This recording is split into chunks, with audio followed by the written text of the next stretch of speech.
Okay, I am here with another chapter of Barnaby Brocket. So we're on chapter 6. So chapter 6 is called The Terrible Thing That Happened at Mrs. Macquaries' Chair. It was almost a week before the journalists and news crews grew tired of sitting outside the Brocket house and went away to bother other people instead. Elena hadn't dared to venture outside during all that time, but had brooded indoors, saying little, her resentment towards Barnaby growing all the time. Alistair had taken a few days off work, something he had never done before, as normal people, he announced, didn't call in sick. They worked 5 days a week, 9 to 5, and undertook a fair day's work for a fair day's pay. Finally, on a gloomy Thursday night, they sat in the kitchen together with the door closed. Henry and Melanie were sent to their rooms. Barnaby was left floating on the mattress in the living room. Even Captain W.E. Johns was exiled to the garden, despite the fact that he had conducted his private business earlier in a concealed area behind an apple tree and had nothing further to add. Eleanor began the conversation, telling Alistair about an idea that had come to her recently. Actually, it hadn't come to her recently at all. It had come to her back in the taxicab 8 years earlier, when she was returning from the hospital, but she didn't want to admit that. Alistair thought that her idea had some merit, but suggested a few changes of his own. Eleanor agreed to these changes and added a few more, one of which they agreed to discard as being unnecessary and only there for comic effect. Alistair threw in one final proposal, and Eleanor ran to the kitchen drawer to make sure that her sharpest pair of steel scissors could be found in the usual place. "There, here," she said, holding them up and letting the light from the setting sun that was coming through the window gleam off the blades in a satisfactory manner.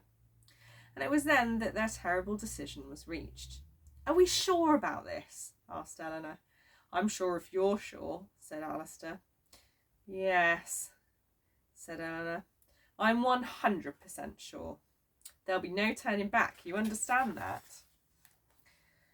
"Alistair, he has no one to blame but himself. Did you put your parents through this nightmare? Did I?"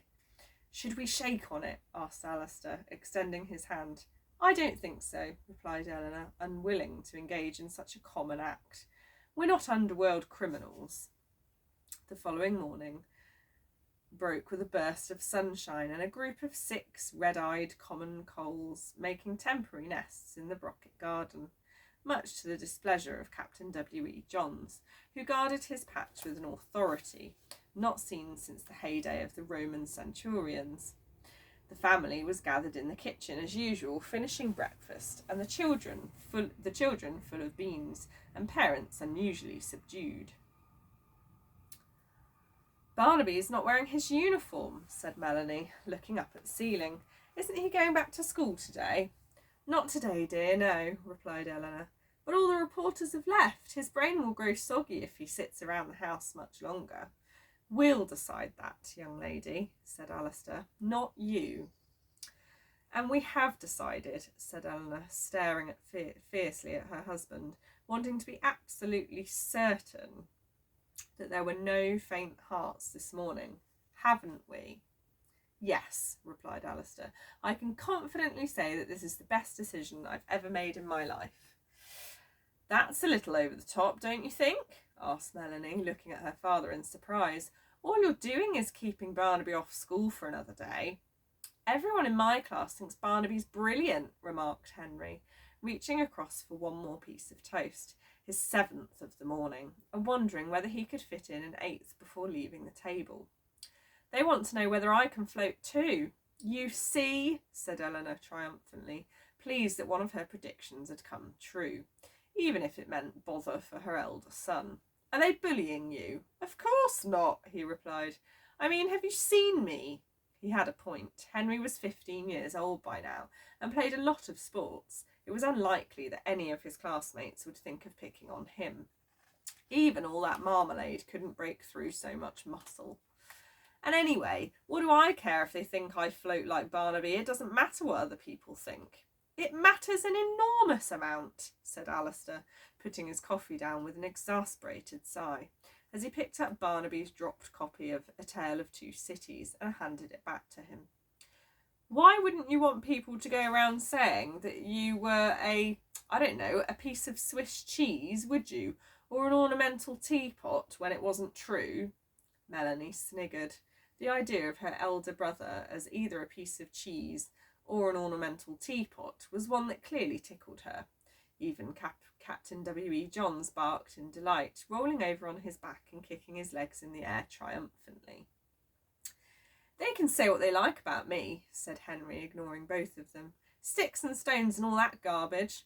Are you actually telling me, began Alistair, leaning forward and staring at his elder son, as if he barely knew him. Are you actually telling me that having all your friends know this terrible thing about your brother is not a source of embarrassment for you? Henry thought about it for a moment. Yes, he said, nodding his head. That's exactly what I'm telling you. Even though most of them probably think that you're a repressed floating boy yourself. Maybe I am, shrugged Henry. I've never felt any great urge to float, but who knows if the mood took me under the right circumstances.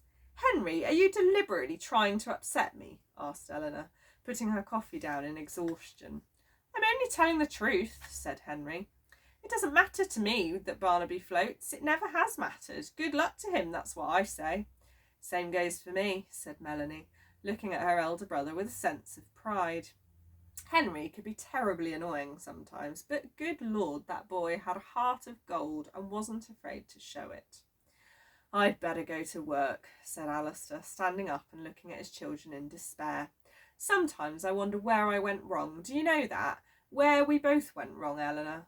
He leaned over, kissed his wife on the cheek, and they stared at each other meaningfully. You're sure you don't want me with you today? He asked. I think it'll be easier on my own, she replied, looking down into the dregs of her coffee. All right, then. What will be easier on your own? Asked Melanie. Nothing, said Alistair, reaching for his briefcase. I'll see you all tonight. He looked up at Barnaby and hesitated, unable to look the boy fully in the eye. You'll be all right, he said, before turning away and leaving for work. His head bowed low, as if a part of him knew that he had committed a most shameful act of cruelty. I think I could probably go back to school today, said Barnaby, when Henry and Melanie left a few minutes later, and Captain W.E. Johns was chasing a squirrel, which had a temerity to stop for a breather in their garden. It was his intention to put manners on that squirrel. I don't want to spend the entire day on the ceiling. I thought we might go for a walk, replied Eleanor. It's such a beautiful day after all, and neither of us have left the house in more than a week. What do you think? Doesn't that sound like a good idea? You're not going to put me on a leash, are you? Asked Barnaby. It's your choice, said Eleanor. The leash or the sandbags? Barnaby thought about it. I'll take the sandbags, he said. The sky was perfectly blue and clear as Eleanor, Barnaby and Captain W.E. Johns left the house. The latter having a good nose in all the bushes and hedgerows they passed, in case any strange dogs had gone by in the night and left their scent as a deliberate provocation. They made their way south towards the apartments that overlooked the harbour before heading in the direction of the bridge. Barnaby looked up towards the two flags at its northernmost point, the flag of the Australians and the flag of the Aborigines, and found it hard to believe that just over a week before he'd been standing directly beneath them. He could see a line of tiny figures making their way up the side of their blue and grey jumpsuits, and wondered whether or not Daz was guiding this particular group to the top. We're not going back up that bridge, are we? He asked, and Eleanor shook her head. Goodness me, no, she said. I think we've had quite enough trouble with that bridge for one lifetime, don't you think? It's a menace. They should take it down. But then how would people get from one side of Sydney to the other? They managed for hundreds of years before it was built, said Eleanor. I'm sure they'd find a way. Barnaby was already starting to feel a little tired, as it had been 9 days since he'd last worn his sandbag rucksack, and it was weighing heavily on his shoulders, and his ears were hurting again, the way they did whenever he was forced to stay on the ground. "Well, if we're not climbing it, where are we going?" he asked as they ascended the steps on the left-hand side onto the long pedestrian walkway that stretched across the water. "Just for a little exercise, that's all," replied Eleanor. "We'll take a turn around the Opera House and head into the Botanic Gardens. Do you know, I haven't set foot in there for years. Your father used to take me there all the time when we were young, and we didn't have the problems we have today." Barnaby, who knew that he was at the top of that particular list, said nothing to this and simply stared into the harbour as they walked, wishing he'd brought a bottle of water with him to quench his thirst. When they'd almost reached the other side, Eleanor stopped and knelt down to tie one of her laces, and Barnaby turned to his left, looking down at the umbrellas over the tables on the rooftop terrace of the Glenmore Hotel, imagining what it would be like to sit there with his family over lunch without having to float on the underside of the canopy. But as Eleanor stood up again, there was a clanging sound of something heavy dropping out of her pocket onto the steel walkway below, and she quickly reached down to retrieve it. "What was that?" asked Barnaby, turning back and seeing the glint of something metallic in her hands. "Silly me," she said, showing him the pair of sharp kitchen scissors that she had been carrying in her pocket since they left the house. "I was using these earlier and I must have forgotten to put them back in the drawer." "That's dangerous," said Barnaby. "Yes, I know, but don't worry, I'll be careful with them." Captain W.E. Johns barked. Who knew when something fishy was afoot? "Bark, bark, bark." "Oh, do be quiet," said Eleanor, tugging at his lead.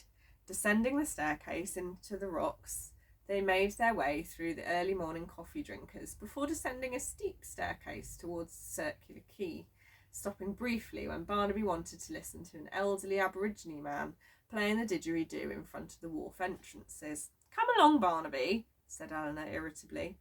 "I want to hear him play. We don't have time. Come along, please." Barnaby sighed and turned away just as the man finished blowing, and they looked at each other without exchanging a word, leaving the boy feeling rather unsettled. There was something not quite right about today. When they reached the front of the Opera House, they stopped for a moment to watch the tourists running up and down the steps taking photographs. Barnaby had always been fascinated by the building's design. It reminded him of a ship setting forth on the ocean. "How many operas have you been to there?" he asked. "Oh, none," said Eleanor. "No one goes to that opera anymore. It's not normal. If I feel like a bit of culture, I turn on MasterChef like normal people. Now come along, let's keep walking." They followed the path around and entered the Botanic Gardens through one of the great iron gates. There weren't many people around.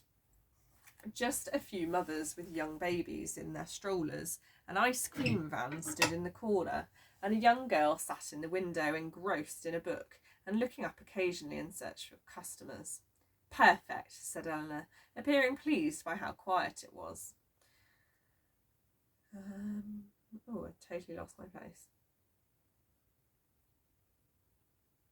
There we go.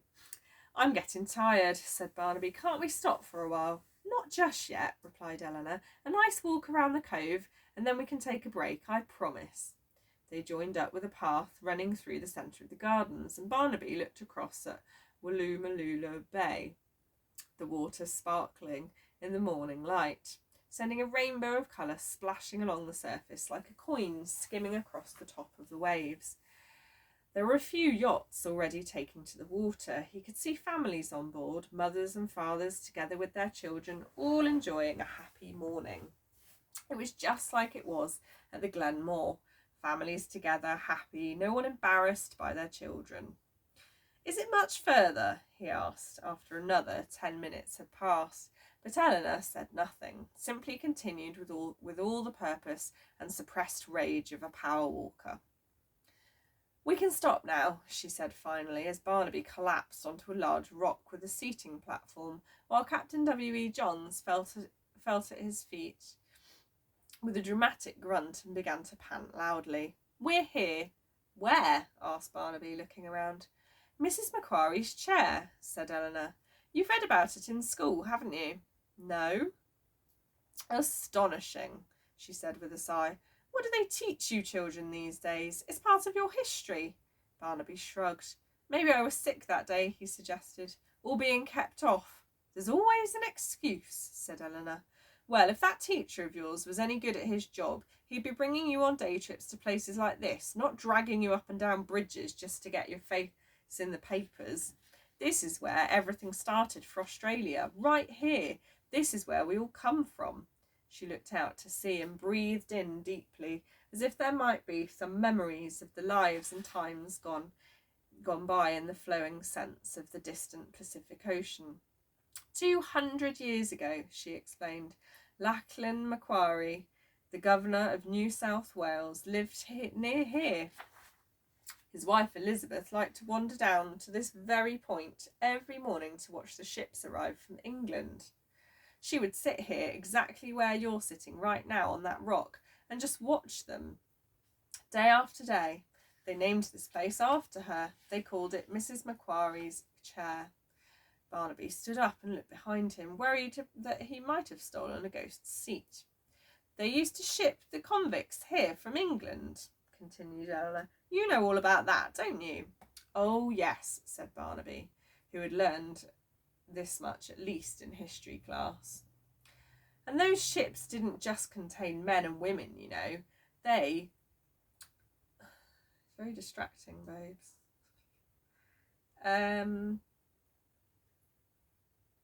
There were children sent here too, some of them quite young as you, in fact. They arrived after a long voyage across the ocean to start a new life here in Australia. They didn't know what was in store for them then, but they made the best of things and they made it work. Barnaby tried to imagine what it must have been like for an 8-year-old boy like him to wake up on a ship one morning and see Sydney Harbour coming into view, not knowing what type of life he might end up living on this new continent. Even though it seemed frightening at first, Eleanor said, coming towards Barnaby now. In time they realised that everything that had happened had been for a reason. It is possible, you know, to drift off to an unknown world and find happiness there, maybe even more happiness than you've ever known before. Barnaby looked out to sea, but said nothing. He felt a rumbling in his stomach and was about to ask Eleanor whether they could get some ice creams in the van at the corner of the park, when he heard an unexpected ripping sound, and then the start of a noise, like a snake might make when it was getting ready to attack. The ripping sound came from Eleanor's scissors as they cut a hole in the base of his sandbag rucksack. This came from the sand that was starting to pour slowly out and form a pyramid on the ground below. Barnaby looked down in confusion, then back at his mother, who was shaking her head, unable to look him in the eye. I'm sorry, Barnaby, she said, but it's for the best. There's a wonderful world out there. You can be like one of those early settlers. You'll find happiness somewhere, I'm sure you will. Barnaby gasped as the sand continued to empty. He was like a human egg-timer, and Captain W.E. Johns bounded over, stuck his nose in it for a moment before looking up at his master in a panic as the boy's feet started to lift a little off the ground. Mum! He cried. Mum, help! I'm going up! Captain W.E. Johns, help me! I'm sorry, Barnaby, Eleanor repeated, her voice catching a little now. Truly I am. Captain W.E. Johns barked and started to run around in circles, then leapt in the air as Barnaby continued to rise, trying to grab hold of one of his feet with his mouth. But it was too late. The sand had almost run out and Barnaby was rising higher and higher into the sky. Mum! He cried one last time as he reached the height of the trees. Help me! I'm sorry! I'll try not to float any more. It's too late, Barnaby, she cried, waving up at him, bidding him goodbye. Look after yourself. And a minute later, he had risen too high to make his voice heard any more. His mother, his dog, and the magnificent city of Sydney were disappearing beneath him, and with no mattress to stop him from going any further, Barnaby Brocket simply continued to rise, unsure what was going to happen to him next. Oh dear, so his mum has got rid of him. And there is a picture there. There we go, of Barnaby floating up into the sky. Mum kind of looking a bit sad, a bit ashamed of herself probably. And then you can see the pile of sand there and Captain W.E. Johns. That's a bit sad, isn't it? So that is the start, I think, of the terrible things that happened to Barnaby Brocket. I think Bobo enjoyed that story. Did you? Yeah. See you next time.